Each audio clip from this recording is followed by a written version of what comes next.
Try smiling more when customers walk in, Dad mocked loudly, wiping his hands on his apron. Mom laughed from the counter.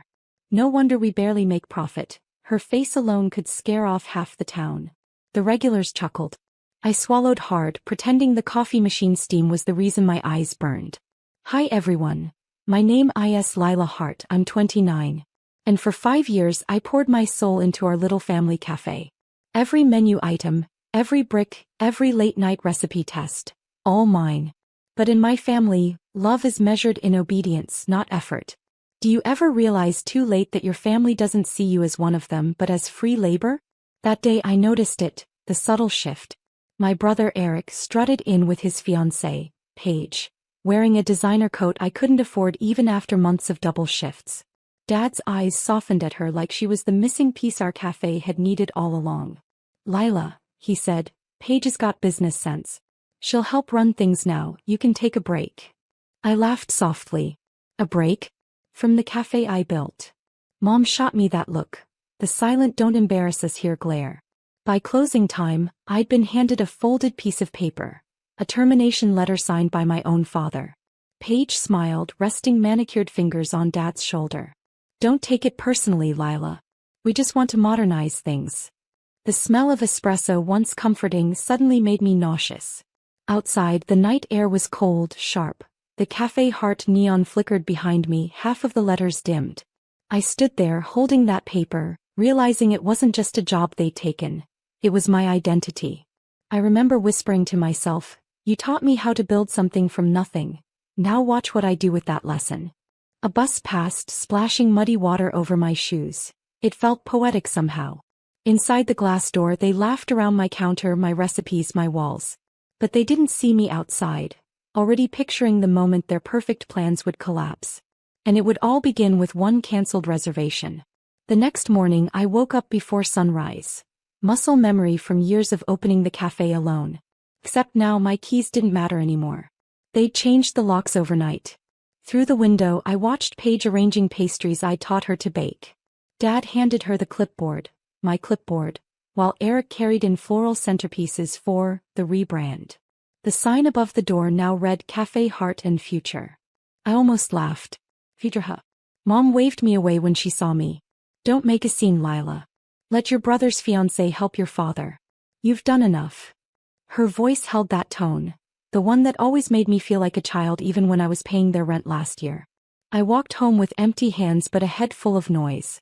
Every invoice, supplier contact and booking confirmation still ran through my email, because I'd built everything myself. The weekend after next was booked solid, mostly for one event, Eric and Paige's wedding brunch. At our cafe. That irony brewed like bitter coffee in my chest. I spent that night scrolling through the guest list, the vendor contracts, the catering orders, all under my digital signature. They hadn't even bothered to transfer ownership. By morning the decision felt less like revenge and more like symmetry. They took what I built, so I'd simply take back what was mine to cancel. With one click I revoked payments on the floral supplier. Another, and the wedding brunch reservation vanished from the system. Then the cake order, the linen rental, the live musician deposit. I could almost hear Paige's voice in my head. We just want to modernize things. I smiled. Let's see how modern your chaos gets. When I closed my laptop I felt calm. Too calm. Because I knew the next morning would taste nothing like coffee. It would taste like shock. By noon my phone started buzzing. First a message from Eric. Hey, did you mess with the cafe bookings? The system's acting weird. Then from Dad. Lila. Call me. Now. I didn't. I just sat by the window sipping the same cheap coffee they used to mock, watching the morning light creep across my kitchen counter. For the first time in years the quiet didn't scare me. Around 2 Paige's name flashed on my screen. You need to fix this. The vendors are saying you cancelled. We have guests flying in. I replied with one line. Guess the system finally decided to take a break too. 30 seconds later she called again, this time sobbing, her perfect voice cracking. I listened in silence. The chaos I'd imagined had arrived right on schedule. Through the cafe window that evening I saw Dad pacing, waving papers, arguing with suppliers. Eric was on the phone, red-faced, while Paige sat at the counter crying into her hands. The same counter where I'd spent years counting tips and dreaming of expansion. Mom caught sight of me outside. Her expression softened, almost regretful, but she didn't step out. I didn't need her pity, not anymore. That night, a message pinged from the cafe group chat Dad once kicked me out of. "Lila, we can't host the brunch now. Everything's collapsing. Can you help us fix it before Saturday?" I stared at the screen, my reflection faint in the black glass. Tired eyes, steady hands. For years they treated me like background noise. Now they were finally hearing my silence. I typed back. "You fired the manager, remember? Ask the new one." Then I turned off my phone. Outside, the neon sign flickered again, but this time the heart part went dark completely. It felt fitting. The next morning I showed up early to the farmer's market, right across from our cafe. It was strange being on the other side, the observer instead of the engine. From the stall's reflection I saw Dad's face, pale and furious, talking to a city official. Paige stood beside him, clutching a clipboard, pretending to hold it together. Turns out, canceling those reservations had created a domino effect. Without those confirmed events, the cafe's special event license automatically froze. Health inspection got delayed. Suppliers pulled out.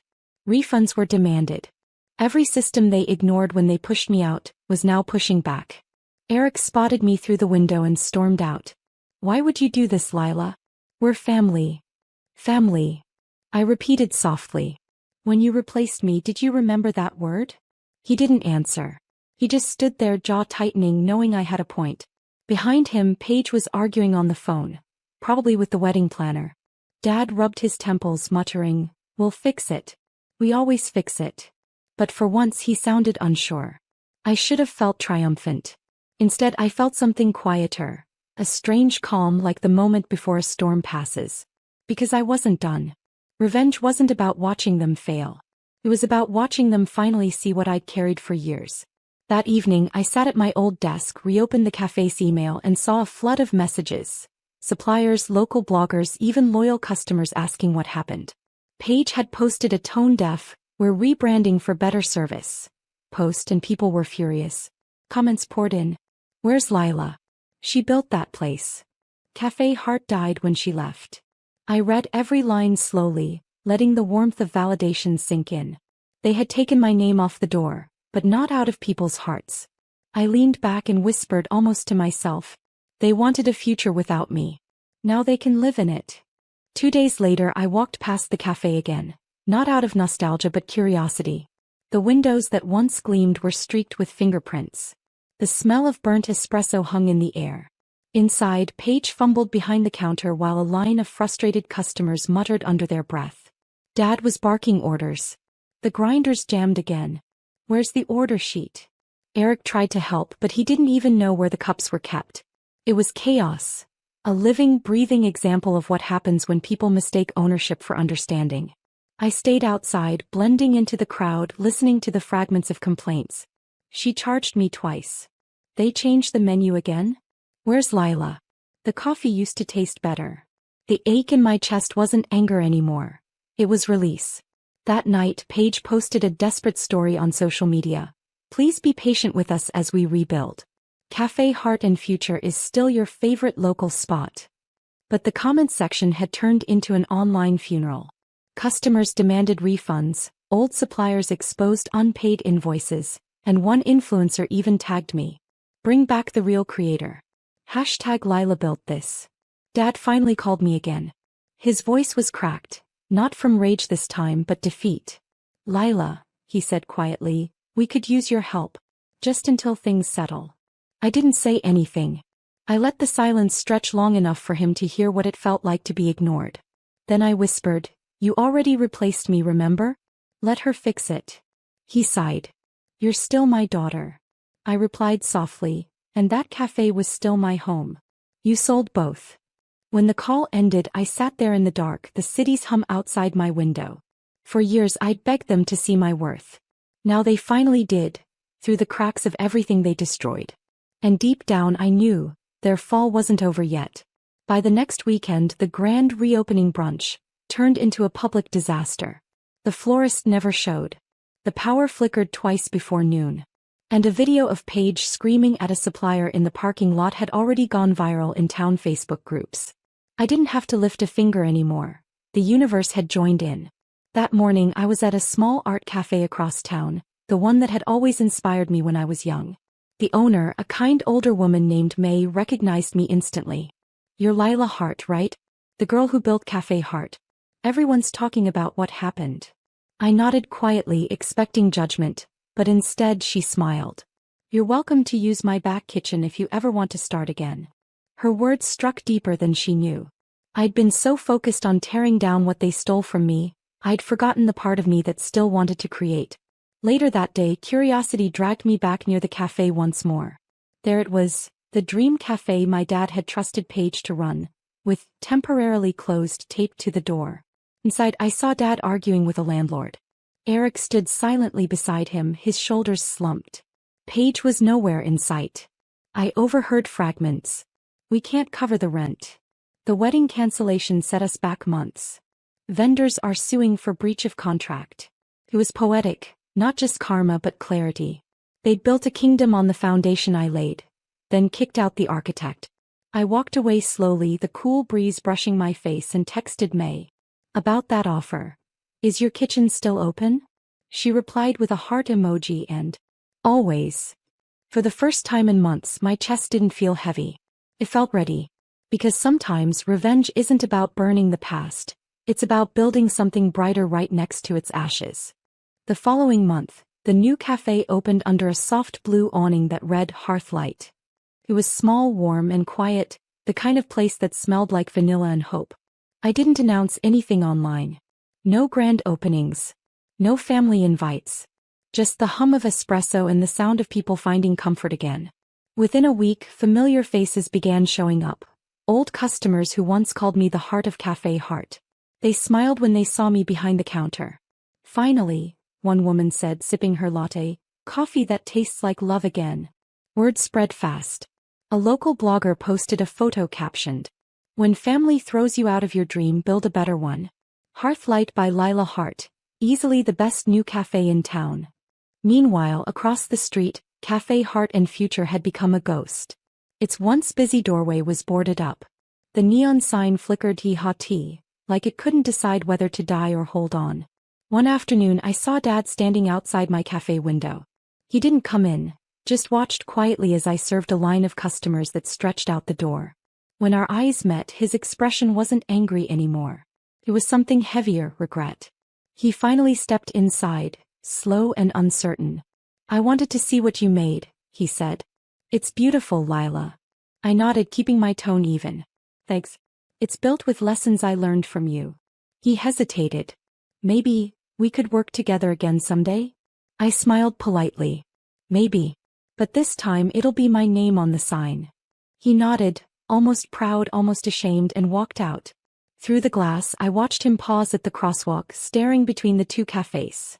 The one that died from greed and the one reborn from grace. For the first time, I didn't feel anger anymore. Just peace. Because some endings don't need closure, they just need to stand side by side. 2 months later, the city's Best Cafe of the Year awards were announced. I didn't attend. I was too busy wiping down tables, refilling sugar jars, humming to the faint tune playing from the old speaker. But when my phone buzzed with a message from May, I froze. "You won, Lila. Hearthlight took first place." I stared at the text for a long moment, the hum of the espresso machine soft behind me. My eyes blurred, not from pride but from the quiet relief that finally I had something no one could take. That evening I locked the door, flipped the open sign to closed, and stepped outside. Across the street, Café Hart stood in silence. A hollow building with papered windows and an "available for lease" sign crookedly taped to the glass. The wind rattled the empty frames where laughter used to echo. I didn't hate them anymore. I didn't wish them ruin. They had already created that themselves. Dad had retired early, Eric moved to another city, and Paige disappeared from every social feed she once dominated. All of them chasing something shiny that never lasted. I, on the other hand, found something simple. Peace. The smell of roasted beans. The gentle hum of strangers finding comfort in a place born from pain but rebuilt with love. Before leaving, I crossed the street one last time and pressed my old cafe key, the one Dad never took back, into the doorframe crack. "A quiet goodbye," I whispered. "You took my name off your wall, but I carved my soul into this town." Then I walked away, the evening sun hitting the gold letters of my new sign. Hearthlight. It glowed softly like forgiveness itself. Because in the end, revenge wasn't destroying what they had. It was proving what I could build without them. And with that thought, I smiled, unlocked my car and drove toward the horizon, where my peace finally began.